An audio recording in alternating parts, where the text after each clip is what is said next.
O que seria uma passagem forçada? Qual a sua previsão legal? A exigência de que o encravamento seja natural e absoluto?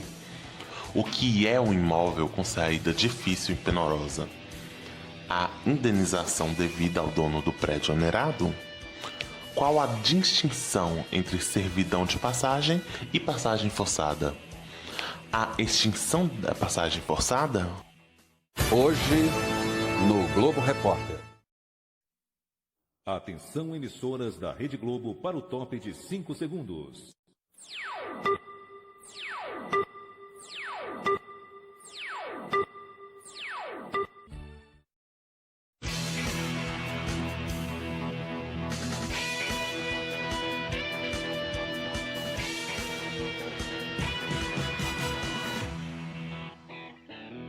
Boa noite.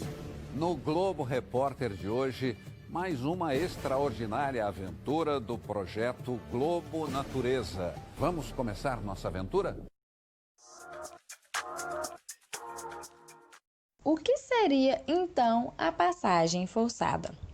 Presente no nosso ordenamento jurídico, no artigo 1285 do Código Civil de 2002, passagem forçada nada mais é do que a restrição do direito de uma propriedade, decorrendo das relações de vizinhança.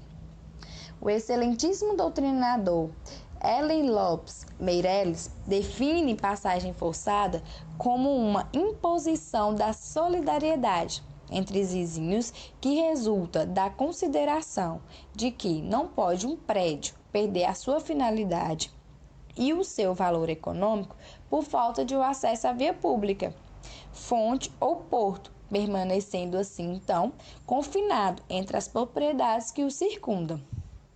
Temos ainda como fundamento o enunciado 88 da Comissão de Estudos Judiciários, do qual define que passagem forçada é garantido também nos casos em que o acesso à via pública foi insuficiente ou inadequado, sendo considerado assim uma necessidade de exploração econômica. Ademais, podemos observar neste exemplo apresentado o imóvel A, sem acesso à via pública, ou seja, o imóvel está encravado. E quando nos dizemos que o imóvel está encravado, queremos dizer que este deve ocorrer de maneira natural. Por quê? Se este for provocado pelo proprietário em razão de sucessivas alienações parciais, este não pode exigir do vizinho que tolerem a passagem forçada. Ou seja, neste exemplo, o proprietário do A não pode exigir do vizinho B que tolere essa passagem. Como é apresentado na imagem, ao lado do imóvel B, percebemos o que chamamos de serviente, que é a passagem forçada do imóvel para que tenha o acesso à via pública. Vamos ver agora, caros telespectadores, a exigência que a lei traz que o encravamento seja natural e absoluto. Vamos primeiro ao imóvel encravado. Afinal, o que é isso? O imóvel encravado é aquele que não tem saída para a via pública. A lei abrange também quando o imóvel não tem saída à via pública, nascente e também porto. Vamos ver como exemplo essa imagem cuidadosamente escolhida para vocês. Estamos representando nela vários quarteirões de um bairro. E um quarteirão em específico, pense aí no quarteirão da sua casa mesmo, onde você está agora. Vamos ver 3 cores diferentes. O cinza representando um quarteirão, o azul e o vermelho representando 2 imóveis, sendo o vermelho encravado, sem saída. O proprietário do imóvel vermelho pode pedir ao dono do imóvel azul que lhe conceda uma passagem até a rua e entrar em um acordo. Mas o proprietário do imóvel azul também pode não demonstrar interesse em ceder passagem ao seu vizinho. Caso isso ocorra, o vermelhinho irá até o juiz e solicitar constranger o seu vizinho para lhe conceder passagem, claro que pagando pelo uso dela. mas como natural e absoluto. A lei diz que não pode o proprietário do imóvel vermelhinho vender a parte do seu imóvel que tinha a passagem e logo depois ir solicitar ao vizinho uma passagem. Espertinho ele, não? Se isso acontecesse, por exemplo, ele poderia somente recorrer a quem ele vendeu parte do seu imóvel, ao alienante. Continuando sobre o nosso tema, o que seria um imóvel com saída difícil e penosa? O vizinho do imóvel encravado é obrigado a admitir a passagem forçada, desde que concorra a 3 requisitos. O primeiro deles é: o encravamento deve ser absoluto, ou seja, não há acesso possível para a via pública nascente ou porto. O segundo requisito é que o prédio seja naturalmente encravado, ou seja, não provocado pelo próprio requerente. E o terceiro e último requisito é a passagem, que é onerosa e somente exercida mediante o pagamento de indenização cabal ao vizinho prejudicado.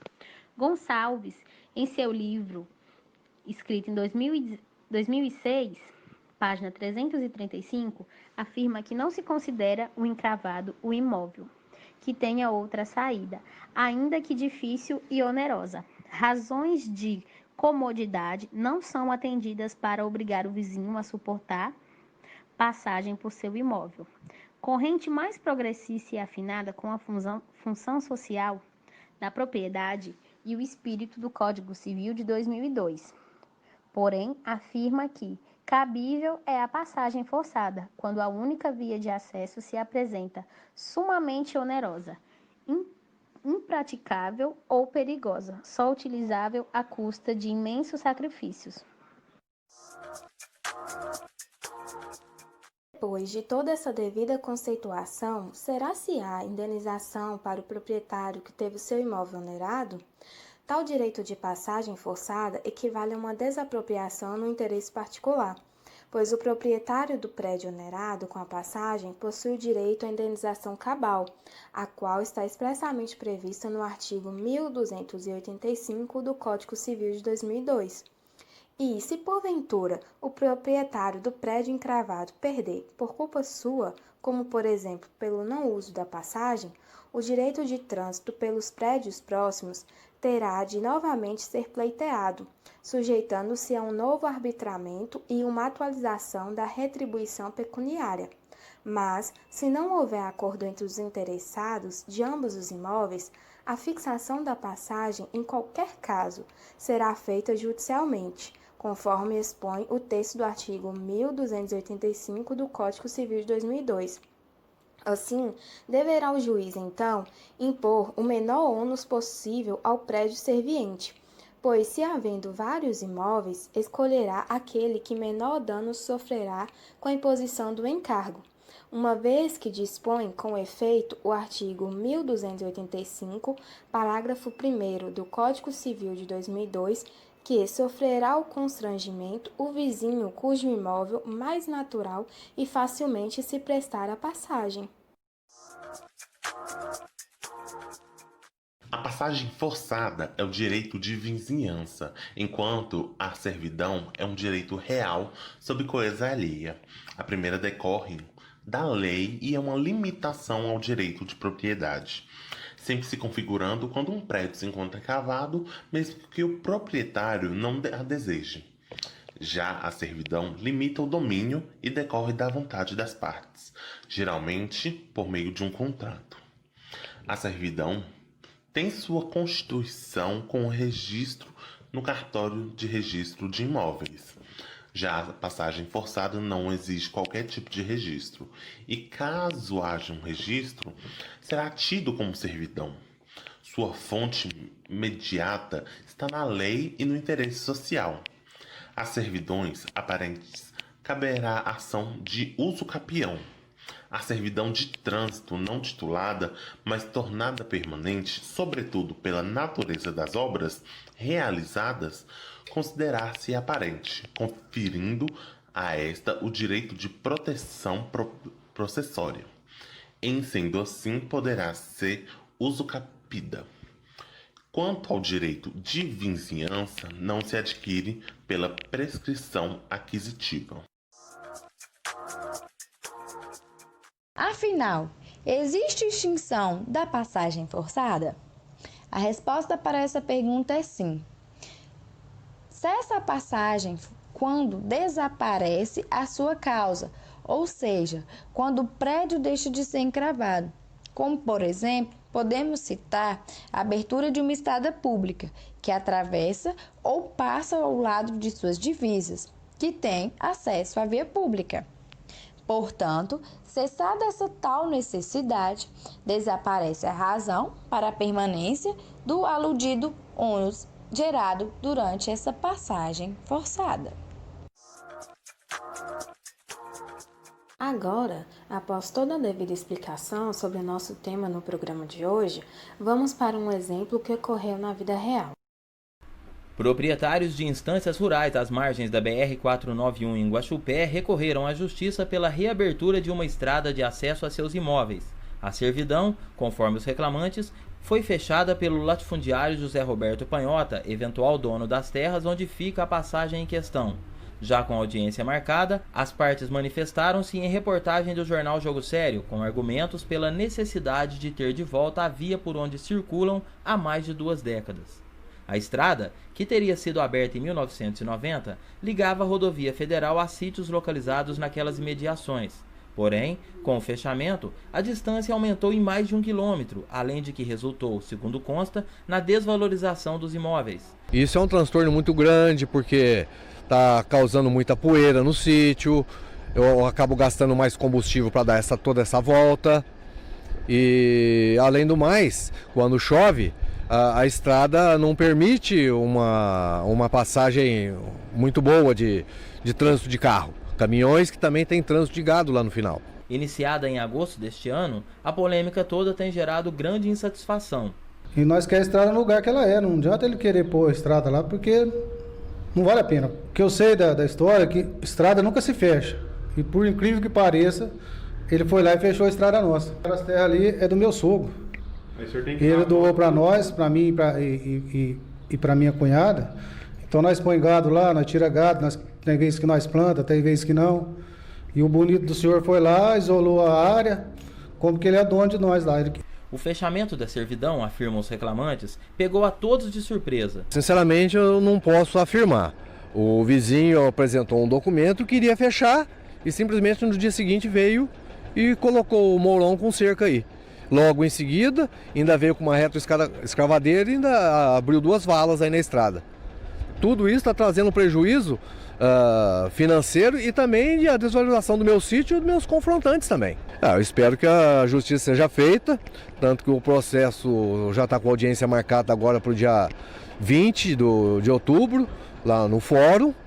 E vamos aguardar a decisão do juiz. Na Procuradoria-Geral do município, a advogada Lisiane Cristina Durante admitiu ter autorizado uma readequação, mas negou qualquer aval em favor do fechamento da estrada antes usada por Anis, Walter e outros. Eles entraram com requerimentos junto no Departamento de Obras para verificar a possibilidade de readequação de um espaço que teria na sua propriedade que teria sido aberto por ele mesmo. Tá? O Departamento de Obras encaminhou para cá com um parecer técnico dizendo que essa área não se configuraria rua ou espaço público ou estrada rural. Tá? Pelo município foi dado um parecer opinando pela possibilidade de readequar, porque não existia interesse público nessa área. Tá? As pessoas, o povo não transita por essa área. Se transita são alguns vizinhos ao lado. E a pessoa ficou ciente que se houvesse algum questionamento desses vizinhos, esses vizinhos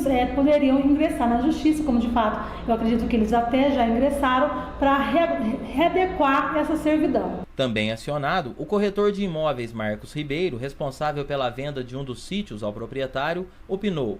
É muito simples. Quando a gente foi ver esse sítio para comprar, um dos quesitos principais era a proximidade do asfalto, em torno de 200 metros do asfalto até o sítio. Isso é uma coisa que valoriza demais a área devido à acessibilidade mais próxima.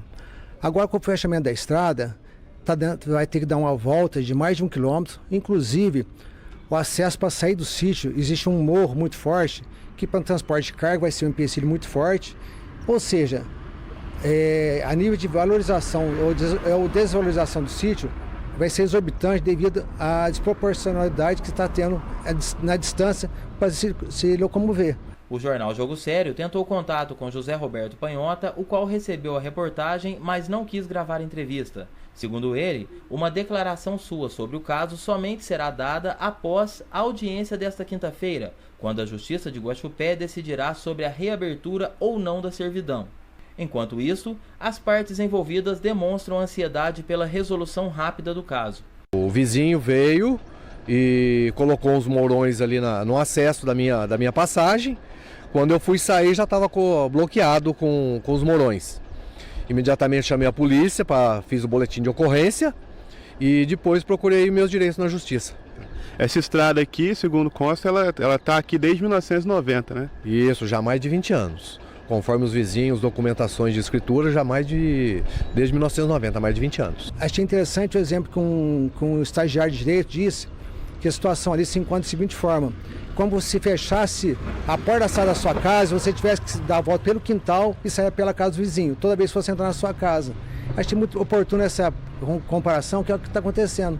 Um sítio que estava a 200 metros do asfalto, hoje se encontra a mais de 1 quilômetro. Nós usamos aquela propriedade lá há mais de 20 anos, tem aquela estrada lá. E ele foi lá sem conversar com ninguém, foi lá e fechou de conta própria, achando que a gente é tudo um bicho lá do mato.